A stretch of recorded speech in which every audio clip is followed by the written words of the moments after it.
उनकी एक किताब छपी है विगत वर्ष। गुप्ता जी को स्वर्ग सिधारे 4 दशक हो चुका है, मगर उन्होंने अपनी जीवनी लिखी थी। जीवनी का नाम है सफर कहीं रुका नहीं, झुका नहीं।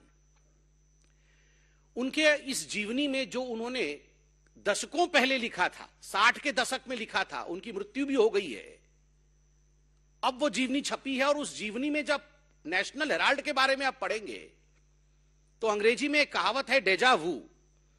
आपको ऐसा लगेगा मानो हू बहू वही सब कुछ आज फिर से रूपांतर हो रहा है, फिर से उसी कहानी को दोहराई जा रही है। उस समय चंद्रभानु गुप्ता जी ने स्पष्ट शब्दों में क्या क्या कहा था, मैं आपको बताता हूं। किताब में चंद्रभानु गुप्ता जी कहते हैं कि जो नेशनल हेराल्ड है उसके फंडिंग को लेकर बहुत सारे सवाल हम सबके मन में उठते रहे। जिस प्रकार से ये नेशनल हेराल्ड है, ये कोई कांग्रेस की पत्रिका नहीं है। चंद्रभानु गुप्ता जी कहते हैं ये कोई स्वतंत्रता संग्रामियों के लिए या भारतवर्ष की कहानी को प्रतिपादित करने की कोई अखबार नहीं है। ये अखबार जो है ये केवल नेहरू, जवाहरलाल नेहरू और इंदिरा गांधी को महिमा मंडित करने के लिए है, और इसके लिए जो फंडिंग की जाती है उसमें गड़बड़ है।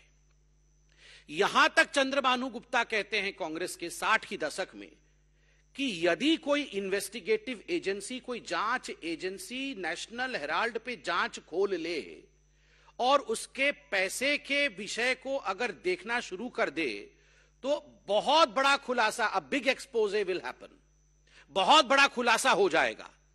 आप सोचिए, ये जो परिवार है नेहरू परिवार, ये परिवार तब भी भ्रष्टाचारी है, तो ये भ्रष्टाचार इनको विरासत में मिली है। ये केवल सोनिया जी और राहुल जी भ्रष्टाचारी है ऐसा नहीं है, विरासत में परिवार में भ्रष्टाचार चला आ रहा है। और इसका जो खुलासा है ये चंद्रभानु गुप्ता जी करते हैं, उनके खुद के 4 बार के मुख्यमंत्री करते हैं।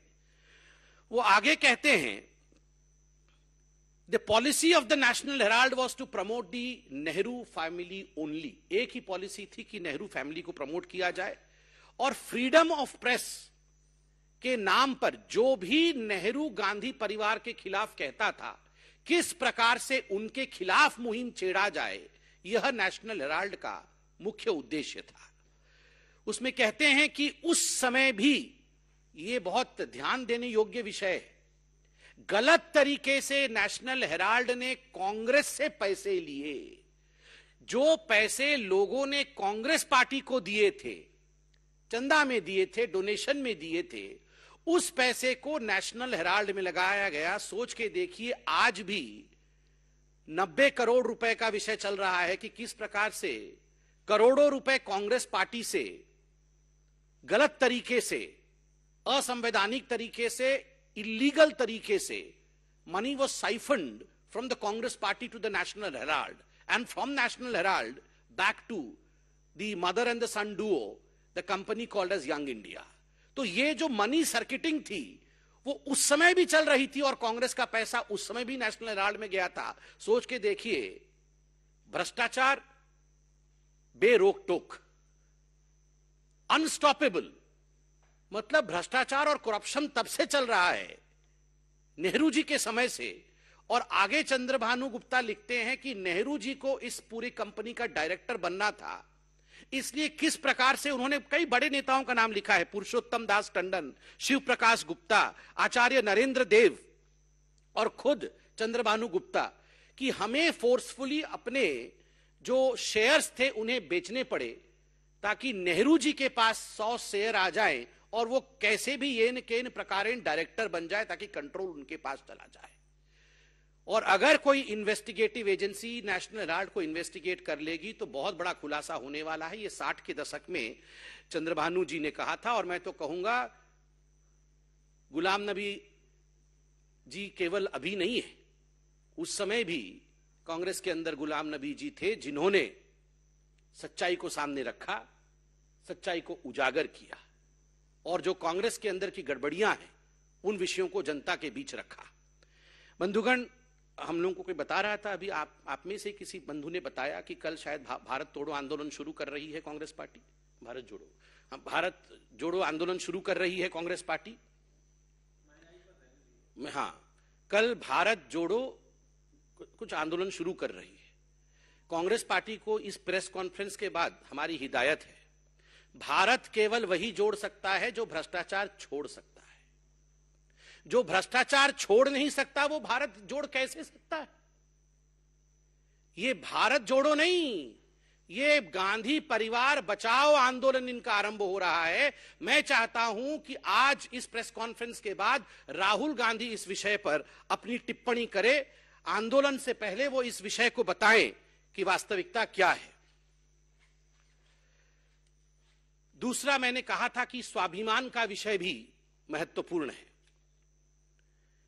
कांग्रेस पार्टी को लेकर कई बार मन के अंदर बहुत विस्मय की स्थिति हो जाती है।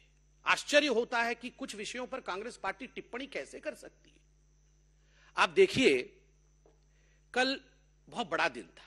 आईएनएस विक्रांत, भारत के जो नेवी है उसका इंसिग्ना, जिसको हम सिंबल कहते हैं, फ्लैग कहते हैं, उसका एक बहुत बड़ा बदलाव हुआ। उसमें भी जिस प्रकार कांग्रेस पार्टी कह रही थी, उस पर तो मैं जवाब दूंगा, मगर एक खुशखबरी पहले मैं आपको बताऊं। आप सभी जानते हैं आजादी का अमृत महोत्सव मनाया जा रहा है। 75 वर्ष पूर्ण हुए हैं भारतवर्ष को आजाद हुए। और ये सुंदरता देखिए, हम अंग्रेजों से आजाद हुए 75 वर्ष पहले, और कल के दिन ये खबर आई कि अंग्रेज साम्राज्य यूके को पछाड़ करके भारत वैश्विक आर्थिक जगत में, इकोनॉमिक वर्ल्ड में और इकोनॉमिक पोजीशन में भारत कल 5वें नंबर का देश बना, और यूके जो 5वें नंबर का देश था वो 6ठे पोजीशन में चला गया।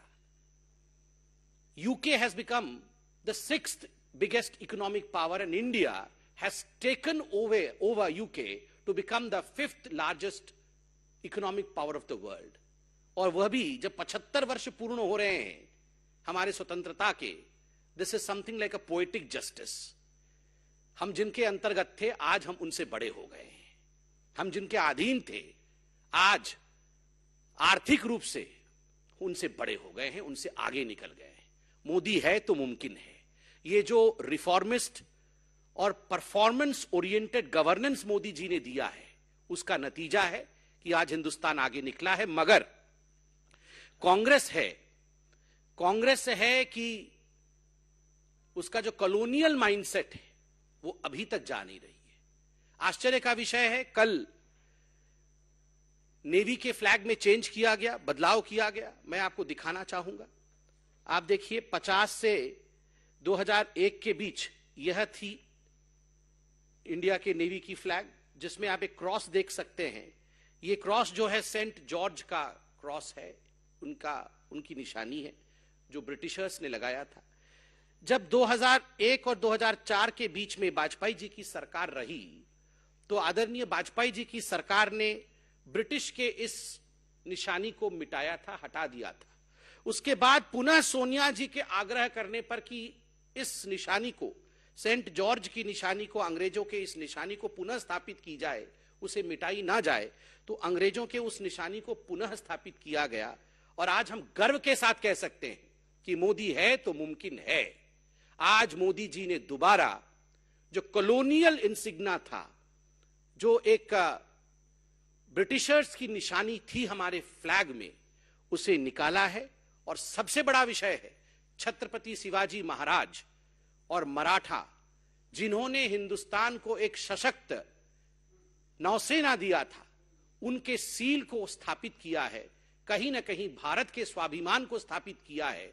इसके लिए हम धन्यवाद करना चाहेंगे प्रत्येक हिंदुस्तानी का, कि प्रत्येक हिंदुस्तानी के दिल में आज एक गर्व का भाव है। और कांग्रेस पार्टी से मुझे तो कहने का मन नहीं कर रहा है, मगर कहना पड़ रहा है कि सोनिया जी, Rahul ji, you should explain as to why you brought back the British sign, as to why you brought back the colonial sign. And कल तो खुशी का दिन था, उस पर भी इस प्रकार से मातम करना मुझे लगता है ये उचित नहीं है। और बंधुओं, सबसे बड़ा विषय महिलाओं के सशक्तिकरण और महिलाओं के स्वाभिमान को लेकर जिस प्रकार राजस्थान के मुख्यमंत्री ने हमला किया है, उसकी भी भारतीय जनता पार्टी निंदा करती है। आप सब जानते हैं कि एनसीआरबी की डाटा अगस्त 29 को निकला था। एनसीआरबी की डाटा के मुताबिक दुखद विषय है कि कांग्रेस पार्टी द्वारा शासित राजस्थान आज जहां तक बलात्कार और रेप के मामले हैं उसमें सर्वाधिक आगे है। वो नंबर 1 पोजीशन में है इंडिया में। 6,340 रेप के केस 2021 में हुए हैं। जिस प्रकार का परफॉर्मेंस लॉ एंड ऑर्डर को लेकर राजस्थान का रहा है, जब अशोक गहलोत जी से इस पे सवाल पूछा गया तो मुझे तकलीफ हो रही है। अशोक गहलोत जी ने जिस प्रकार का जवाब दिया, दैट वाज क्वाइट इनसेंसिटिव। वो महिलाओं को लेकर असंवेदनशील था। अशोक गहलोत जी ने कहा कि कोई फॉरेनर या बाहर के लोग आके रेप नहीं करते हैं, ये तो घर वाले ही कर देते हैं। लड़की के जो अपने रिश्तेदार होते हैं, जानकार होते हैं, वो तो घर वाले ही ऐसा काम करते हैं।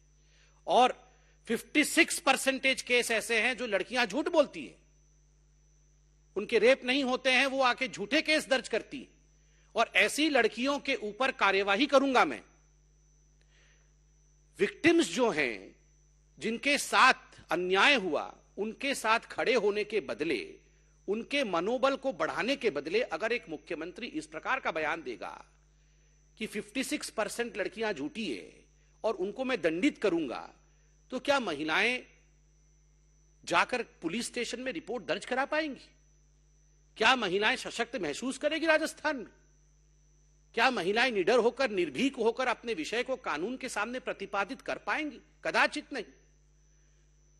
मुझे तो बड़ा कष्ट होता है कि इस प्रकार के बयान से अशोक गहलोत जी कहीं ना कहीं जो कांग्रेस की माइंडसेट है उसे दर्शाते हैं।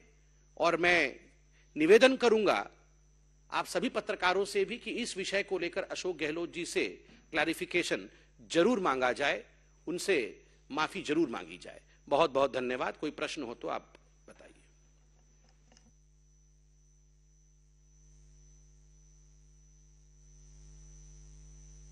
हाँ, तो बीजेपी की प्रेस कॉन्फ्रेंस जिसमें संबित पात्रा ने अलग अलग विषयों को उठाया और गंभीर सवाल दागे।